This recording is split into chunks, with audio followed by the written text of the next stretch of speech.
Congratulations on making it to the final chapter of this reading plan. I hope that this time in the Word has helped you to be more like Jesus, has helped you to see a little bit about more of who He is and what He's done for you.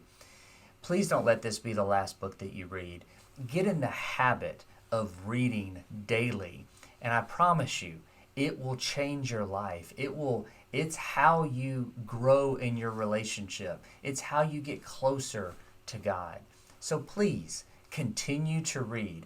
All we did in this plan is just barely scratch the surface. There's so much in every single chapter of His Word, and there's 66 books all together that tell one love story about how God has redeemed people like you and me. So continue to read.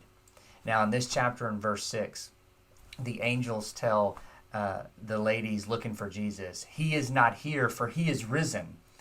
And this one idea, this one event, is what makes Christianity different from every other worldview out there. Jesus has the power over life and death. He is not just a prophet. He is not just a good teacher. Good teachers don't rise from the dead. Prophets cannot control life and death. Jesus is fully man, but He's fully God. And the resurrection of Jesus is the evidence that separates Christianity from everything else. It is the reason why Christianity is true, the resurrection of Jesus. And that is the one event that changed all the disciples. We've just learned about Peter, the last chapter, denying Jesus. Well, the resurrection turns him into the boldest evangelist and church leader probably that the world has ever seen. So the resurrection is what makes the difference in Christianity. Now, if you are a Christ follower, then the very end of the chapter, these are your marching orders for the rest of your life. It's called the Great Commission. And it says, "Go therefore and make disciples of all the nations, baptizing them in the name of the Father and in the Son and in the Holy Spirit, teaching them to observe or obey everything that I have commanded you. And remember, I am with you always, even to the end of the age." That is your guidance. That is your calling in life. And whether you do it professionally, like I do as a pastor or a chaplain, or you do it with whatever job that you do, that is your calling as a Christ follower, to make disciples.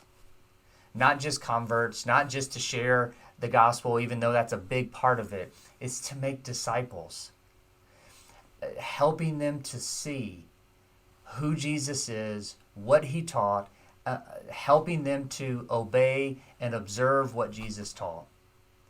And the promise at the end is such a blessing, especially when you are scared, or especially when you think that you are too small for this task, because guess what? You are. You can't do this by yourself. But the promise at the end, the reminder, as He's sending His people off right before He dies, right before He ascends and goes back to heaven, He says, "Remember, I will be with you always, even to the end of the age." And so that's the promise, to help you understand that Jesus will be with you as you make disciples, as you share your faith, as you share the gospel, as you teach, as you lead your family. As you do, the promise is Jesus will be with you as you do it. So, I challenge you to spend the rest of your life making disciples.